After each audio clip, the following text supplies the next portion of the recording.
What if I were to tell you today, right now, that there is an old god stronger than Darkseid, stronger than Yuga Khan, stronger than Zeus, Ares, and possibly every other god that we know of that isn't the Presence or Hecate? Well, I'm telling the truth. As in Action Comics number 1043, which I can send a link to you if you need, we discover the origins of both Mongol as well as another entity, an entity far more malicious and far more powerful. It starts off with Superman on this world with a guy named Bylaw. There's a bunch of other stuff leading up to this story, but I'm not here to go over that. Basically, he's talking about how these runes are the oldest writing in creation, and the stories tell what he calls source myths, which is clearly in reference to, the source, as in the one at the edge of past the wall. So, whatever he's about to tell is a creation myth of some sort. And he literally says that many of these myths have been echoed across and throughout the world mythologies across the multiverse. Such as this reference here. He says these are the myths, like the genuine or true or original myths, by which all other myths are inspired/told, meaning this is the story archetype itself. And this is in reference to Orpheus, whose wife died on the day of his wedding. But, yeah. Well, this could be in reference to a myriad of characters in mythology other than Orpheus, because it doesn't specifically say it doesn't elaborate on the stuff like Orpheus specifically did, but a story like Orpheus's would fall under this. And the story of Superman is literally in these source runes too, or these runes, meaning that these aren't the stories, but rather the archetypes behind the stories, the story archetypes themselves.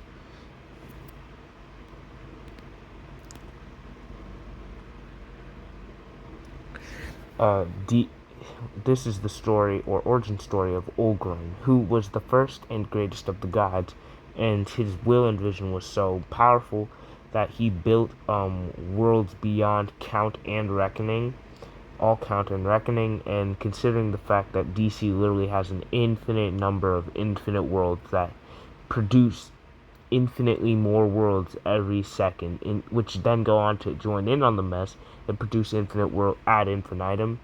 I'd say something along the lines that the amount of worlds this is in reference to is beyond any quantifiable human number, which might include something like absolute infinity or Wooden's cardinals, that sort of thing. It's just not quantifiable. But suffice to say, it says, so great of wisdom and passion that he bestowed upon each world wonders undreamt of, even by his mighty kin.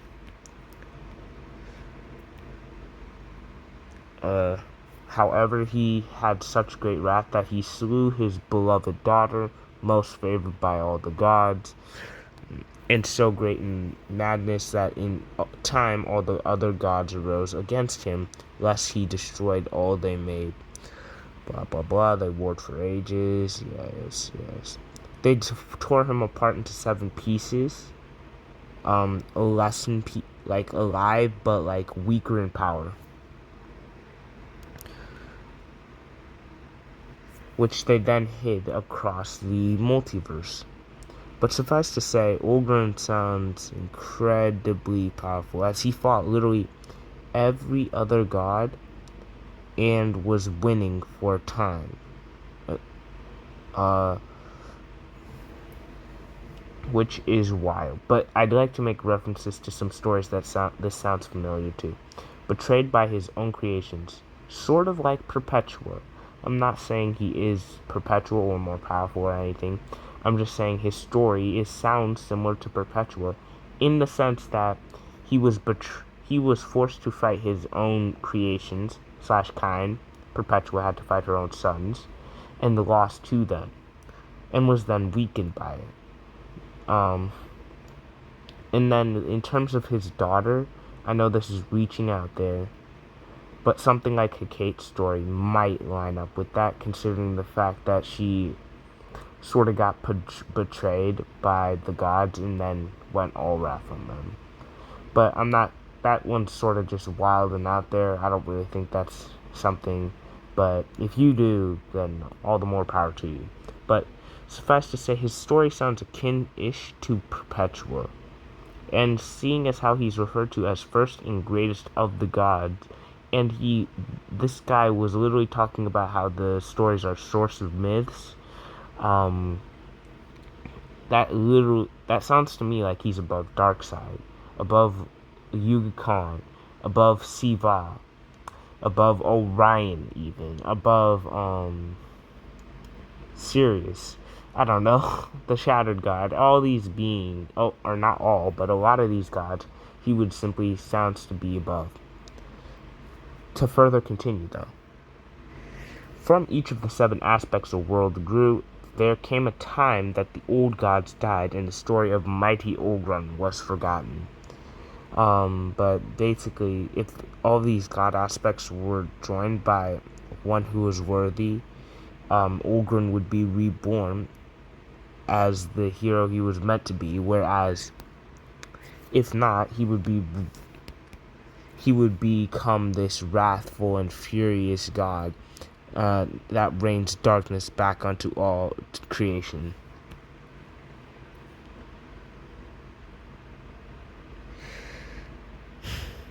So, yeah, wild.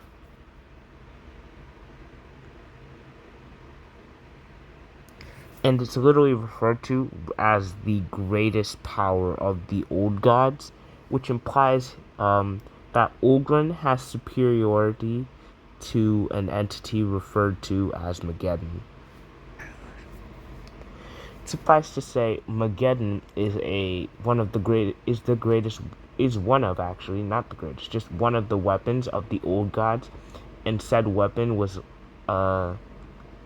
it was around back during the old gods' heyday, and was a thing that the image lagged there for a second. But suffice to say, Mageddon was a weapon of the old gods that destroyed a lot. It helped destroy their world, or was a very powerful force that was destroying their world. Suffice to say, Mageddon was literally causing the Pax Day and the Presence himself to abandon heaven and begin planning a new creation. Now, before someone comes in the comments and says something like, that didn't really happen, or new creation, that probably just meant a new universe. No, it meant a new creation because literally all of heaven was empty when Zoriel entered. Meaning that they did not think any of, and I mean any of creation would survive. Mind you, before this, the JLA was combating a 5th dimensional imp. They were involved in a 5th dimensional imp war with multiple, and I do mean multiple 5th dimensional imps, all of whom have crazy feats. And I mean, they're not as strong as Mixoplitic, of course, but, well, probably not. But they were going wild. Suffice to say, these 2 imps were trapped in the 3rd dimension, but even whilst trapped in the creation, he refers to it as the flat world of time and space. And he says his power here in our world is beyond infinite. So, yeah, wild stuff. Yeah, so let me get this straight, right? Mageddon is said to be the greatest threat of the JLA, as well as an old god weapon that literally was causing the presence, who has never left, evacuated, ran away before when creation was threatened all these other times, to leave creation and begin planning a new universe. Let me get this straight. Mageddon caused the presence, scared the presence in the entirety of heaven into leaving, not squaring up, not running off, not hiding, not waiting it out, leaving and planning a new creation. This same Mageddon scales above. One, trap, weaken, split off aspect of a fifth dimensional imp that imprisoned the Spectre, the Vengeance full power Spectre, in the source wall beyond creation. Not even in the source wall, I should say. Because Zoria literally says he's outside creation. And the source wall is the boundary or edge of creation. The same war that involved imps who from Overworld, a place that's not even the fifth dimension, but a layer between that, where beings in hypertime are literally viewed as flat, and he can penetrate. And this guy Quiz can, or not Quiz.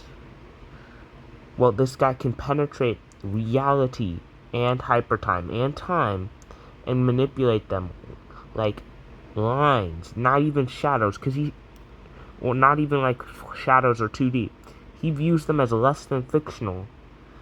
The same fifth dimensional imps in war that was threatening the entirety of heaven and the lower cosmos and creation, basically. And were basically arguably conceptually transcended the gods below. That Mageddon scales to that. And then Olgrun gets called the greatest power of the old gods. That I hate to tell you, you can't just skip or ignore a statement like that, especially if you're looking back holistically at all this other stuff. Clearly, Olgrun scales to obviously multiple layers into high outer versal stuff. I'm not even gonna go over the DC cosmology. You guys can check out a video I made on that or something like that. I don't know, bro, but Olgrun should scale above he should cosmologically scale above the God Sphere. Mind you, I'm not saying he scales above everyone in the God Sphere, because that's obvious cap. There's Lucifer, Neron, Michael, the Presence, Hecate, Upside Down Man, who doesn't really inhabit the God Sphere, etc. There are characters who scale above him that inhabit the God Sphere.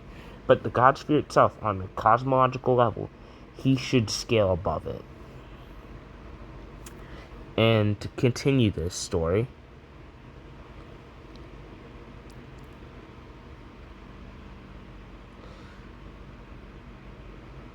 Mongol basically used to live on this world, bro. He found the heart of the necropolis at one point, and within said necropolis, he found this basically godlike warrior from another planet.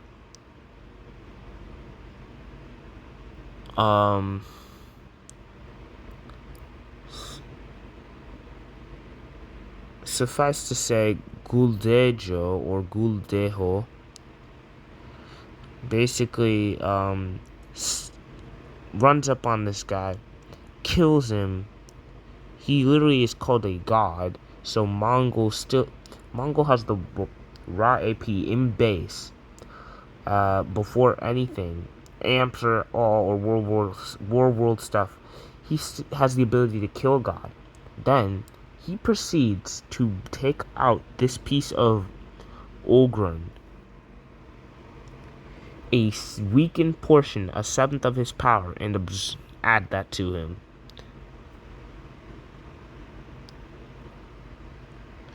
To himself.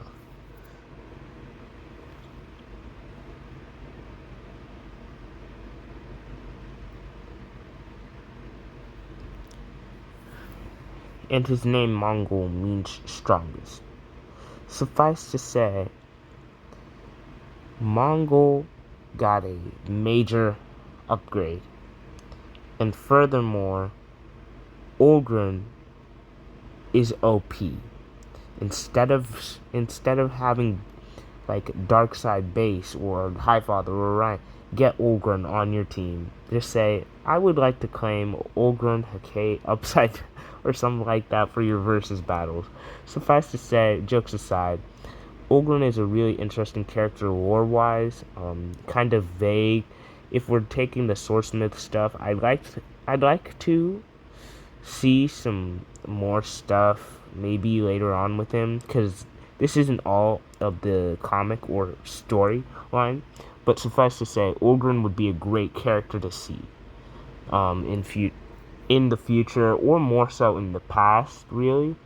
All these creation myths and stories, I know that it's like in the collective unconscious and whatnot, and they're all sort of have a truth to it, but it's really like Perpetua and the Presence and those types of tiers that really made the verse and whatnot. But they should really dive into that sort of stuff. I'm confused by it, but really, it's really interesting.